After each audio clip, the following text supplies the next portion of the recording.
So this is just a quick question, but I've noticed that I have not been doing the work at all lately for quite a bit of time. And I think the reason is that I don't have anything, quote, big enough to do it on. And I knew you addressed this before, but now I've forgotten what you've written, and I just find myself stuck, especially when we're sitting on the call here, and I'm like, I should do the work, like have an opportunity to do the work, and then I'm like, I don't know what to do the work on, like it has to be significant enough, Yeah. and I feel like I'm missing opportunities to just go deeper in my life, and yet I feel stuck with it too. Yeah. Well, like I have written and spoken about that a bit, but basically it points back to we all have to discover this like through our own experience. And so if you want, I'm almost tempted to do the work on that thought if you'd like to go there. Okay, yeah, I would love Okay. that So actually. you have to do the work on something significant. Is that true? No, no, it's not true. It just seems what's the point otherwise? Mm-hmm. Mm-hmm. So, Like it's a waste of time or something. Like nothing's going to come of it. It's insignificant. It doesn't matter. right, exactly. These are the kinds of underlying beliefs here. It's going to be a waste of time. It's insignificant. Why bother? So how do you react when you think that you you have to do the work on something significant? I don't do the work. Exactly. Yeah. I mean, that's the truth. I'm really not doing the work because of that. And that's not to say things don't come up that I could do the work on, but I think I've gotten to the point where, yeah, I'm not doing it for that reason. That's what happens. Because what happens, life starts to get a little good, right? It starts to be even just normal, and so there's no drama. What am I going to do the work on? I have to only do the work on big things, and then when there's no big things showing up, I don't do the work. Yeah. I noticed like when you sent out the email about, I forgot what it was on, but it had to do with us doing the work on being right. It gave me like when in conversation with people that you disagree with on issues, like, and it wasn't even doing the work. It was just questioning, like, by questioning, do I need to be right now or something like that. It just completely opened up space to connect with someone on a totally different level. Do you know what I'm referring I to? remember it. Yeah. And in that moment, I was like, oh, that's not something I would have done the work on. And yet that article, I've literally read it 5 times because I know it can help me connect in with people in a totally different way. Right.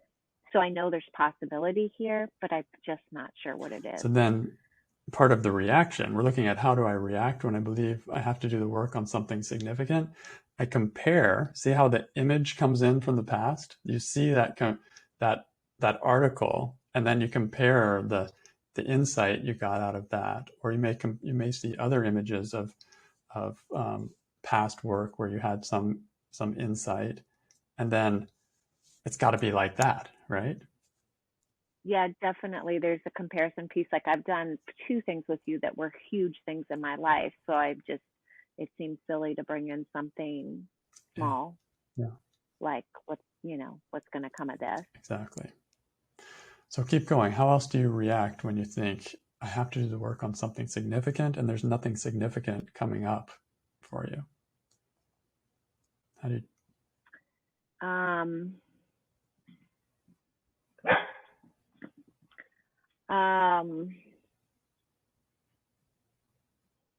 Well, it makes me feel like shy on here. Like I don't want to bring up something that's going to waste everyone's time. That sort of comes up for me, for sure. Exactly. So do you feel the pressure, right, of that? Like I have to do the work on something significant. And I don't have something significant, and people are waiting. Yeah, totally. And at the same time, there's a missed opportunity right in this Mhm. moment. Like you're available to do something and I'm missing an opportunity, Right. to do some Right. work on myself. So how do you treat yourself then when you see that as a missed opportunity? Yeah, like, oh, I should have come prepared. I should have thought of a problem. um, um,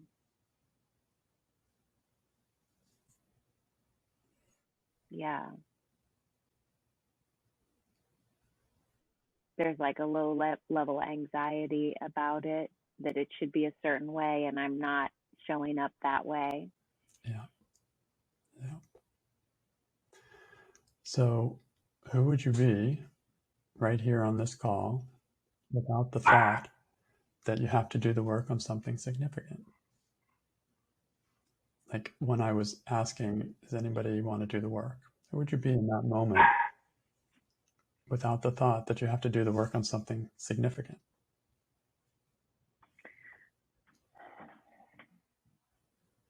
Um,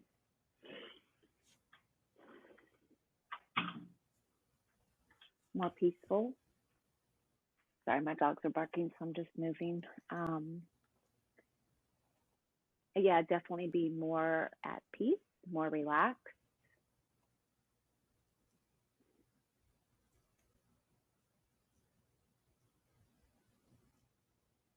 Probably more open to receive whatever I can get out of this moment, because I would be less in my mind.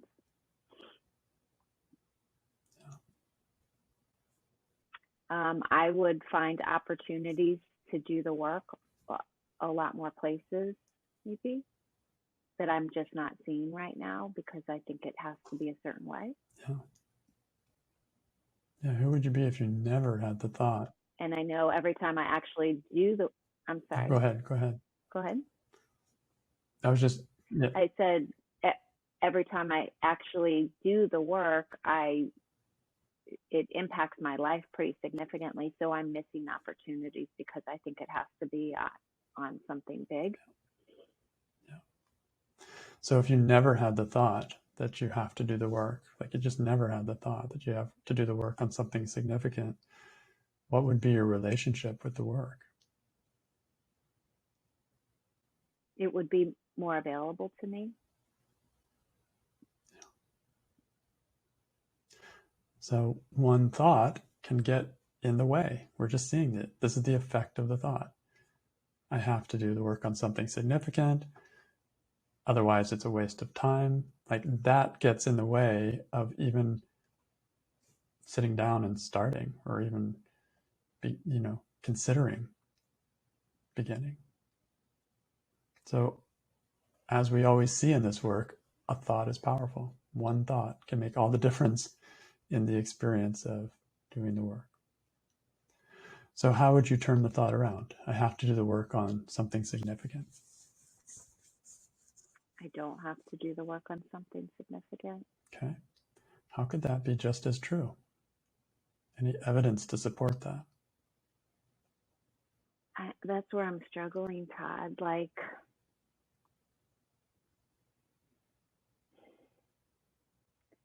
I guess I keep going back to the other thought, which is that it'll be a waste of time. Like, So, that's sort of the short version of this is like it. So, what would be the opposite? It won't be a waste of time. I mean, that is the opposite. So it will be a waste of time. How could it not be a waste of time to sit here as we're doing the work on something totally minor, not something you were thinking, oh, I've got to do the work on this? I mean, I can feel how it's not a waste of time. Just when you said, let's do the work on this, there was like immediate relief in me, like, oh, yes, I get to do the work. And then as soon as we start talking about it, there's also the feeling of space, which is like this thought gave me a sense of contraction, closure, shutting down, and just question it, automatically there is space around me that he didn't have 10 minutes ago. Yeah. That's the beauty. It's like space feels like possibility, you know? Yeah, exactly. So that's the beauty of meditation. You know, this is a meditation. And it's just something enjoyable. Sit in these questions. There's something enjoyable about it. It's like it's like taking a bath, you know? Sometimes it's just enjoyable to take a bath. Do I have to be like super dirty to get, you know, to take a bath? Is it a waste of time to take a bath if I'm not super dirty? Like, it's the same thing. Like, it is the same thing. I can feel it now that we're doing it. It's like we live with we tied down by all these ropes. That's what it feels like. All these ideas that we have in our head. And then this is like just taking off one more rope. that's it. That's what it feels like right now. Like I can see the simplest thing. If you just question your thought about it, you just gain some freedom from your thinking mind, which is holding us down in so many ways. Like I can just feel that sense of freedom right now, just by taking off one rope. One rope. That's all. We're just looking at one rope. That's all I'm ever looking at in the work. One rope at a time. And just one rope, no matter how insignificant, one thread, maybe it's just a thread, it's not even a rope, could break it so easily because it's just a tiny thread. But that thing it's impacting me. That little thread is holding me back. And so doing the work on that insignificant little restriction is giving me a little bit more freedom, and I feel it.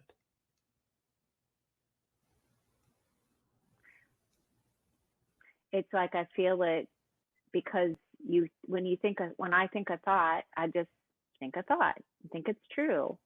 And it's not even that, oh, now I'm going to do the work. That's not where the freedom comes from. It's just a freedom from the thought in and of itself. Yeah. Like any thought. You don't ever know. Anything you really don't know. Exactly. I've done the work on things that seemed like absolutely nothing. And I've had that same experience. It's like, I feel better now. I feel even more free. And I wasn't feeling bad before. Yeah, definitely. So you never know what the effect of a thought is. Like this one, pretty minor, but it's got a little bit of a weight to it. I have to do the work on something significant. Who are you without that thought? More open, more free. So, and I wouldn't have thought that without just doing the work right now. Yeah. And that's why I invited you to do the work, not just give you an explanation about it, because this is an experiential thing. You have to experience it. Yeah. I can talk, but it doesn't help. I mean, it can help a little, but it's like you have to find it. And that's what the work is about. It's about going in and finding whatever you can find. So let's keep going. Is there any other example? I don't have to do the work on something significant. It's not a waste of time to do the work on something insignificant. Anything else that supports that idea? What was the original statement? So the turnaround is I don't have to do the work on something significant, right? And we've been finding some examples, but I'm just asking in case there are any more that come to mind.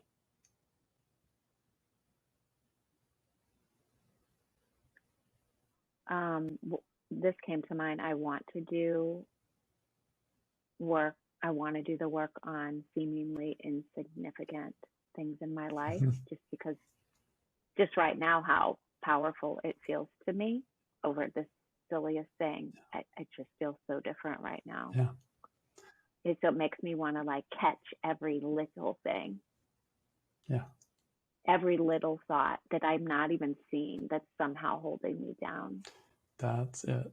And it's not that I have to catch everyone because there are too many to catch, but anyone will do.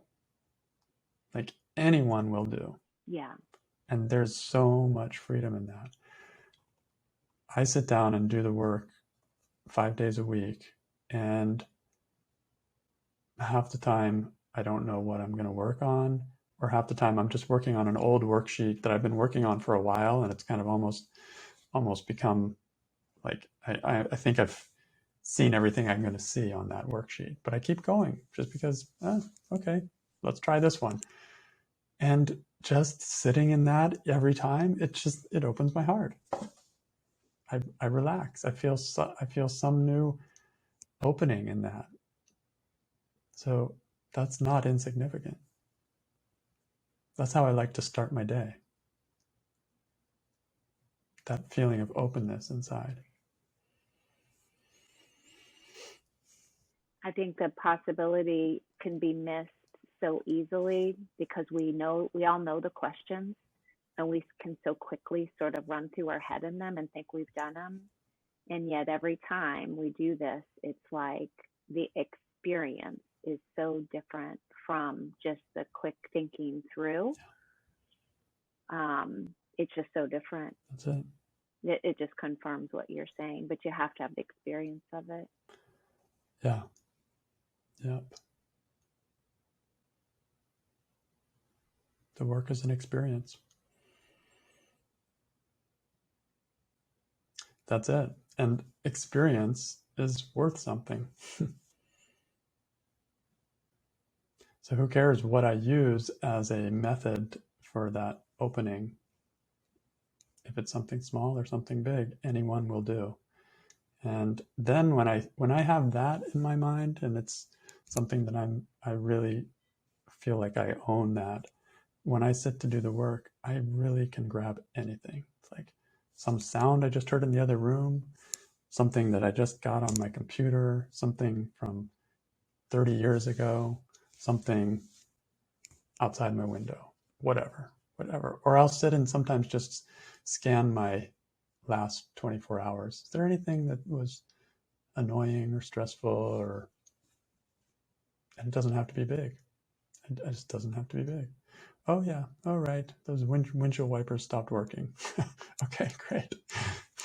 So let me identify the stressful thought and see what I find. In my experience, it's almost always an opening experience. Where do you see it?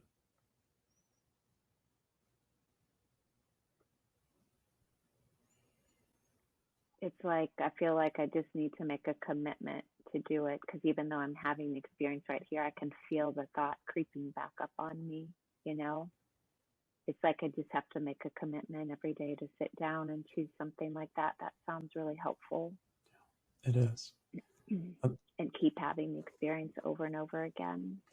It's an old tradition in any kind of meditative practice that you just show up and do your meditation, or show up and do your yoga, show up, and it's like you just show up without worrying about where you're going to get, what's the end result of it. And if the attention is on the process and just the routine of it, then you stop paying attention to where it's going, because it's just enjoyable. It kind of feeds on itself. It has this, I look forward to doing the work, and I have a busy life, so I could easily cut this, but it's still the first thing I do in my day. And it does something. Like today, I was like, had to organize a few things, and I was even a few minutes late getting started, but I still had like 20 minutes or something.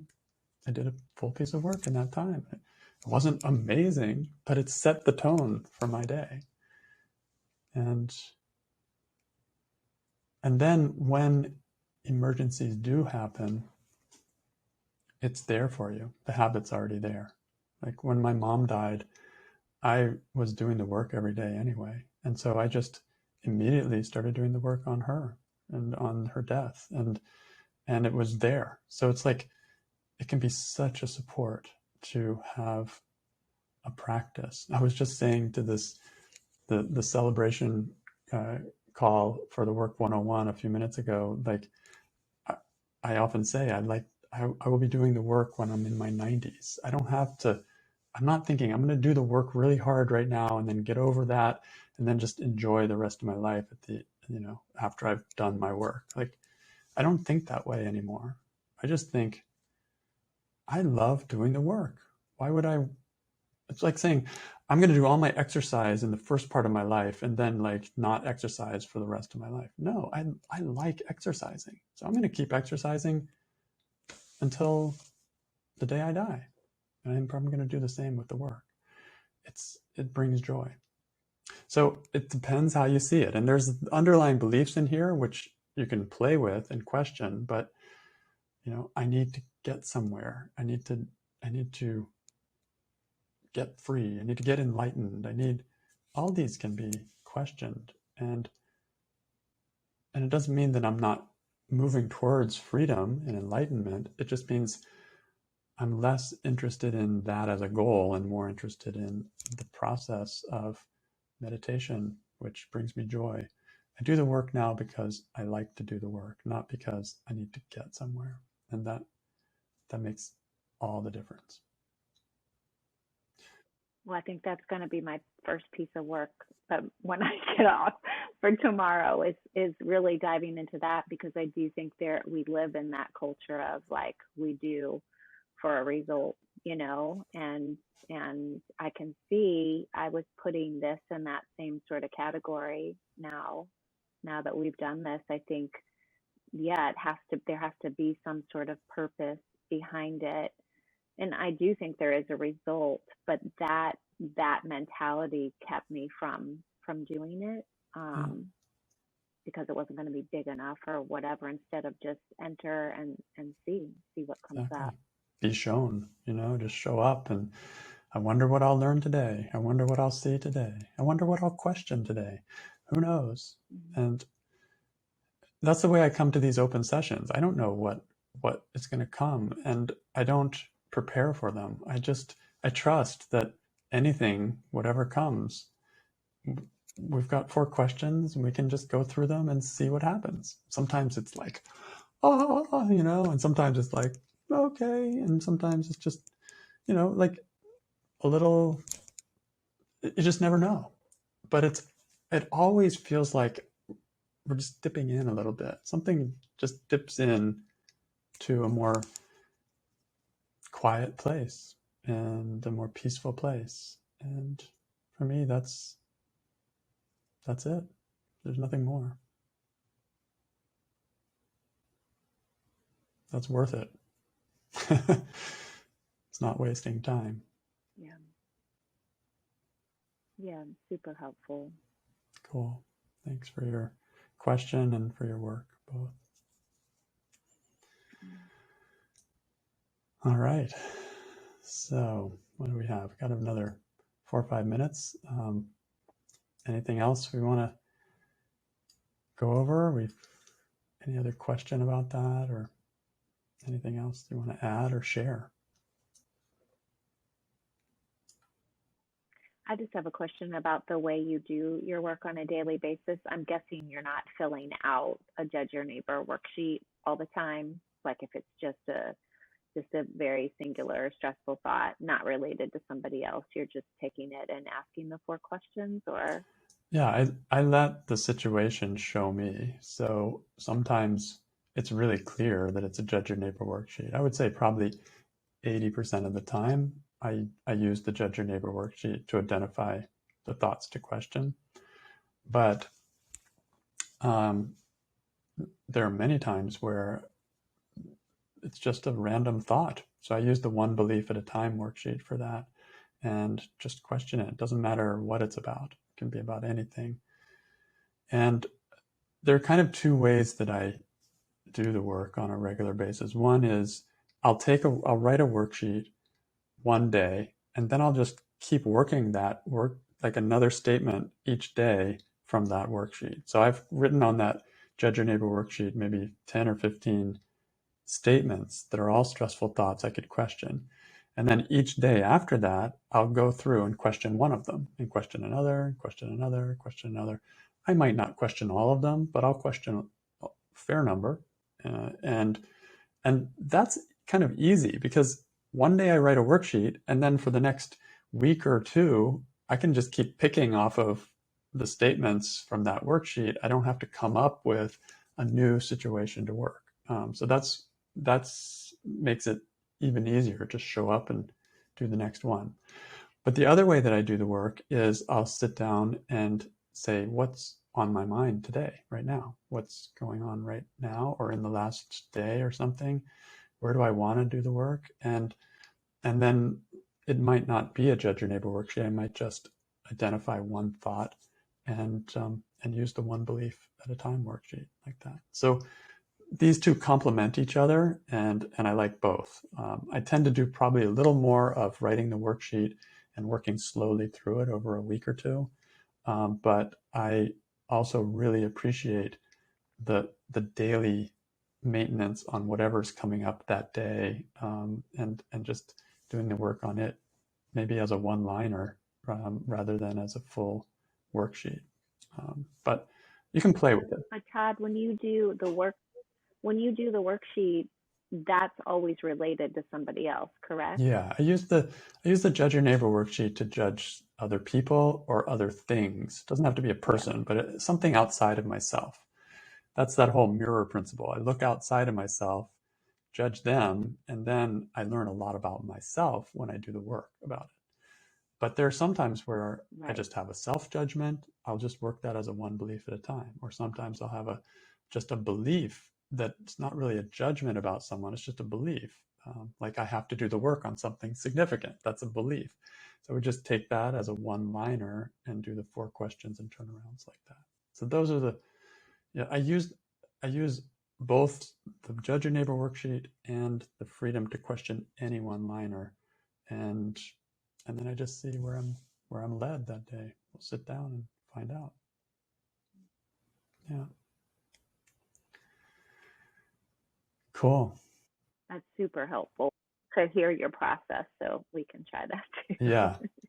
The nice thing about that judge your neighbor worksheet, writing one and then just working it for like another week or so, is that you don't have to come up with any more stressful thoughts to question for a week. You're like off the hook. You can just, oh, what's the next one? There's number 3. He should listen to me. Okay.